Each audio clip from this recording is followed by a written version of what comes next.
Good afternoon, everyone. Good afternoon. Yeah, it's me again, your friend, King David D. You know, last night I was on and I wanted to send a message that I thought that would be important to everyone. I mean, everyone.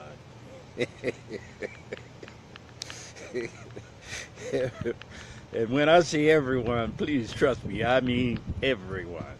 You know, it's it's it's something about how we in this society today take so much for granted.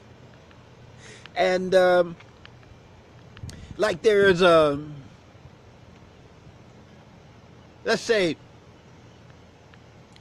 how would Eve have been if she knew that she had been speaking to our Father God's adversary when he told her that she would not surely die if she went against our Father God's commandments? And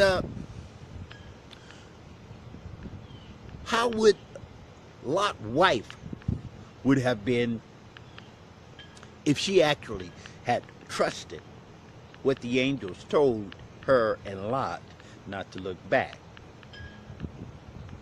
And what would the Pharaoh would have done if he knew that Moses was actually a messenger from God? You know, and there are so many other questions. Let's say Jonah. He knew who our Father God, exactly who he was, when our Father God made that commandment to him to go to the people of that village that he wanted him to go to tell them that if they kept up their ruckus, they would pay severely, because the wrath of God would have came down upon them. And he wouldn't have tried to run and got swallowed up by the fish. And he was not released from the belly of the fish until he repented about trying to run from our Father God.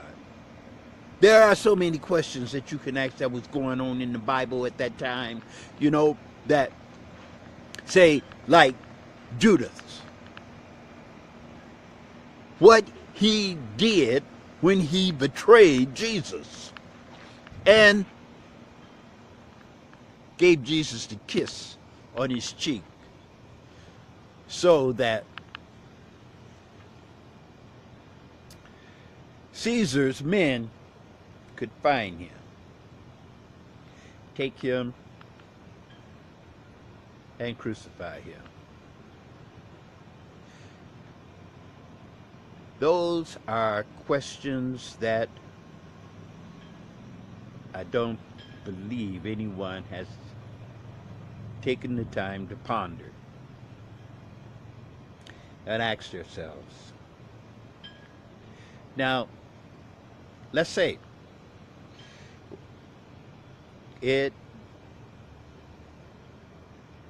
this is the time that everyone has been waiting to see how this was going to come about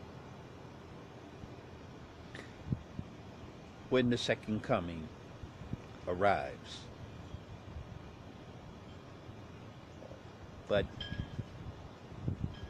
who's to say if the Son of God was to come back today, that he was, in fact, the Son of our Father God? Who's to say that someone needs to verify what I've seen a few young men on Facebook claiming that the second coming was a sham. The second coming was a lie.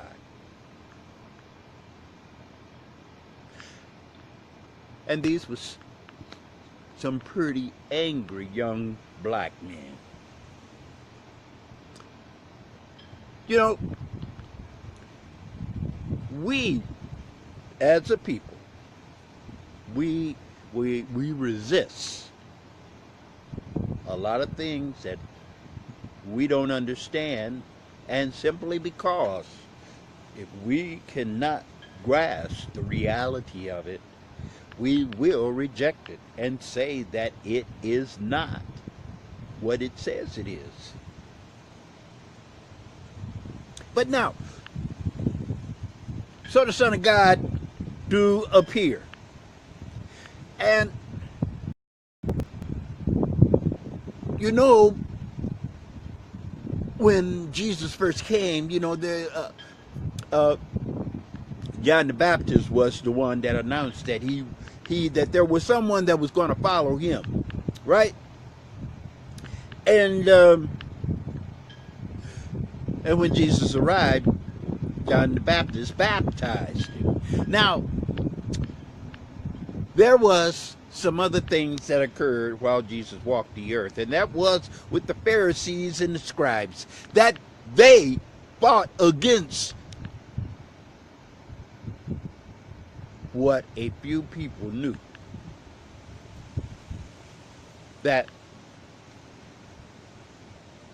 Jesus was, in fact, who he said he was, the Son of God.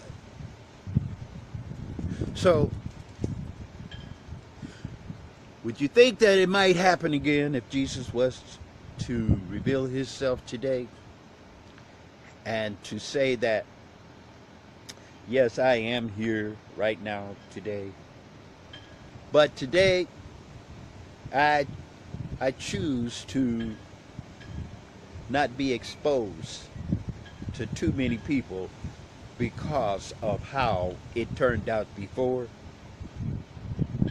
and that the Son of God just chose not to relive that anymore,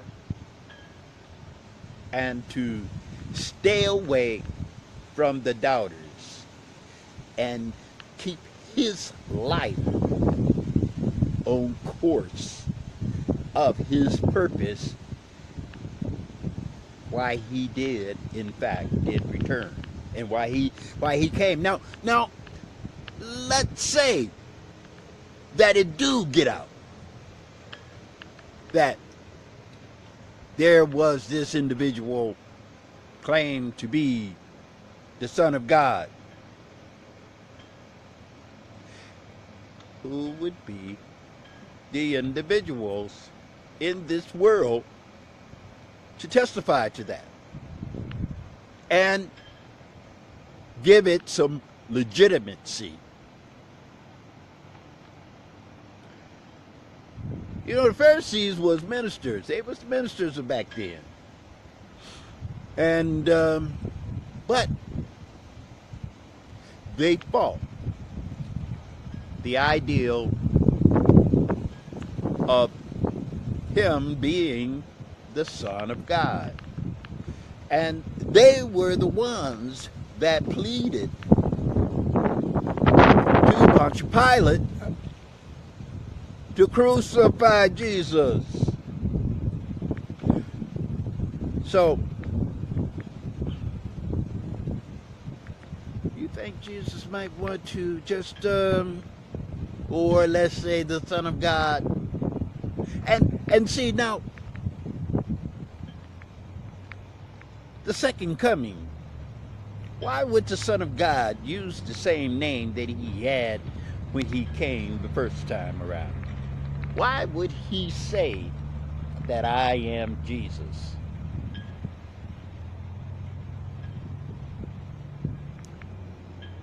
Because, see, this is a time of life that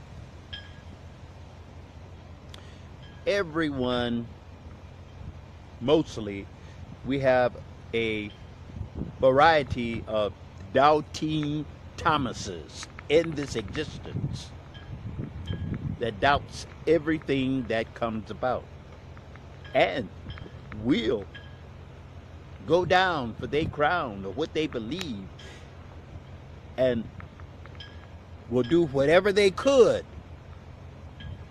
to show that what they're saying is true. To doubt that the second coming was coming for me and for you, that Jesus was not coming to return to lead us home. Now, think about it. If Jesus revealed himself right now and said that, follow me and you won't be alone, that it will be us and we all will descend to heaven, our true only begotten home, and wish that our Father God has for us, so we will never ever feel alone again. I love my Father God just like you do.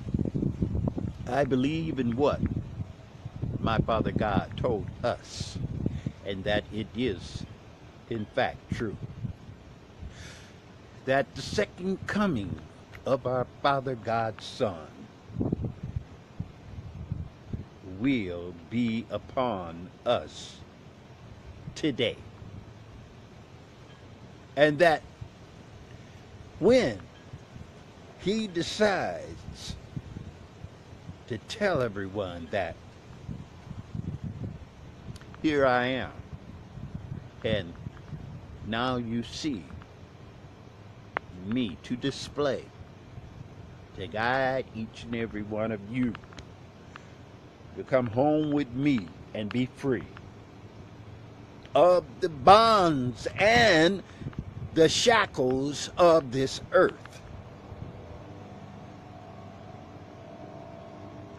So follow me. But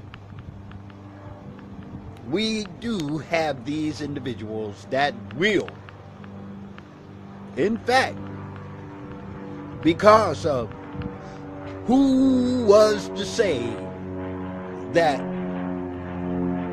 when Jesus was to appear again on this day,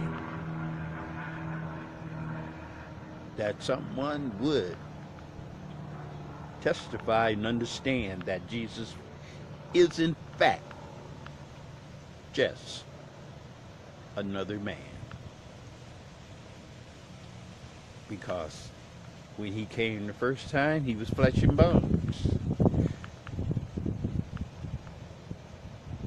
Is there someone to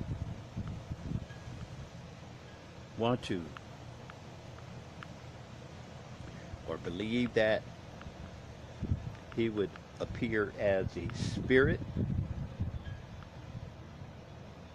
where no one could touch him? He came as a man before. So, who's to say that he won't do it anymore? So, open your eyes, people, and ask your Father God to help you to see.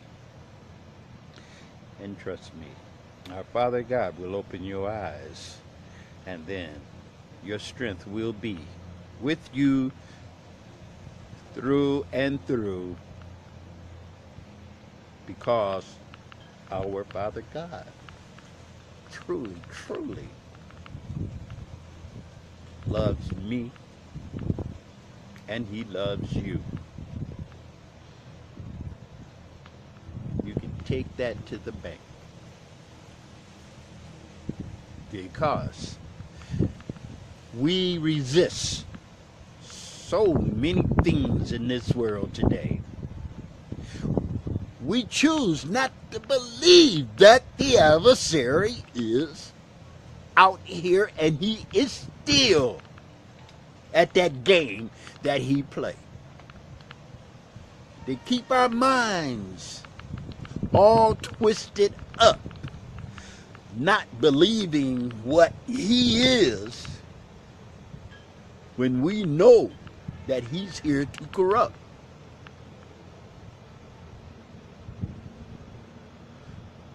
So, but you know, our Father God gave us that gift. I mean, this gift in which that no other living being on this earth has. And he gave man and woman a gift called freedom of choice.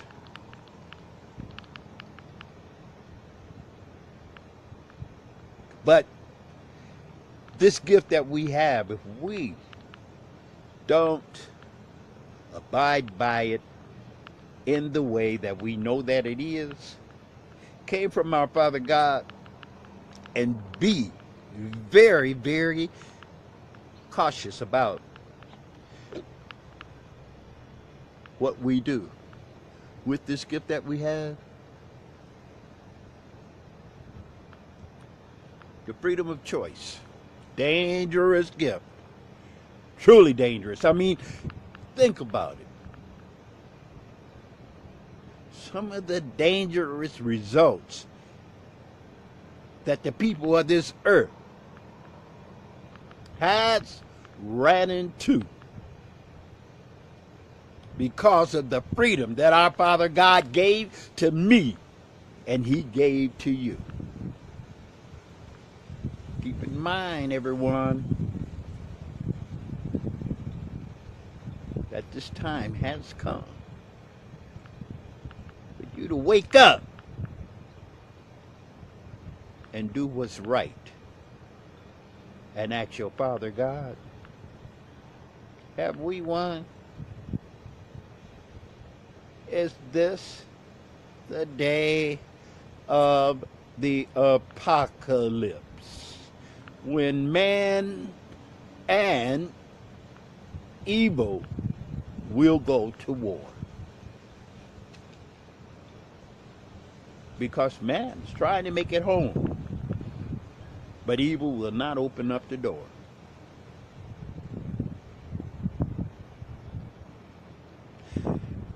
I'm just here, my brothers and sisters, to ask you to ponder what I said. Think about it all day long. Pray about it before you go to bed.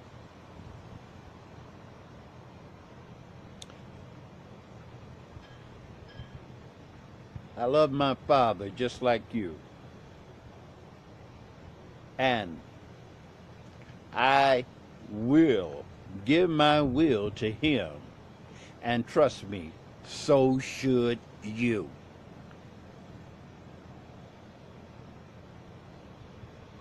So, I guess I've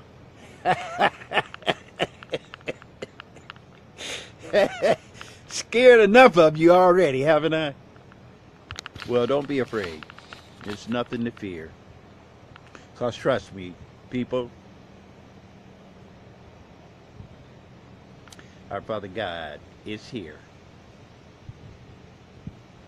And all he wants is for us to trust in him.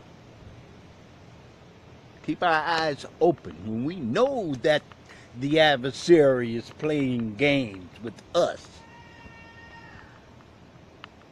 to make us believe that our Father God do not care. So, as always, what I come here to say to all my people that I